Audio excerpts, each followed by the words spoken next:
Mais quand on est français, on va dire de province, qu'on a faire vivre sa famille, mettre de l'essence dans sa voiture et qu'on vous entend, on peut se dire tout ça c'est déconnecté de mon monde réel. Et qu'est-ce que ça va avoir comme conséquence pour le contribuable français? Est-ce qu'il va se passer la même chose qui s'est passé à Chypre, Pour le en chypriote, Grèce? oui, bah, La malheureusement, chypriotisation, oui. c'est on vous prend 25% de vos économies, les retraites sont plus payées. Donc il faut s'attendre au pire quand on est en Mais place. la première des choses, c'est que on ne les paye plus les retraites. On ne les paye plus comme on s'était engagé à le faire. L'immobilier est en crise aujourd'hui. Il n'y a plus d'octroi de crédit. Donc ça veut dire que la valeur foncière qui est détenue par une grande partie de la population devient quasi symbolique en ce moment.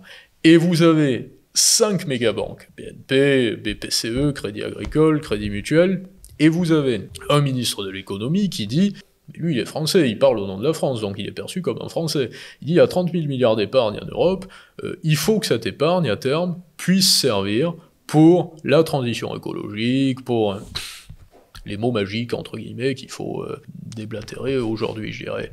Et à partir de là, le seul signal qui est envoyé sur les marchés, c'est de l'extérieur.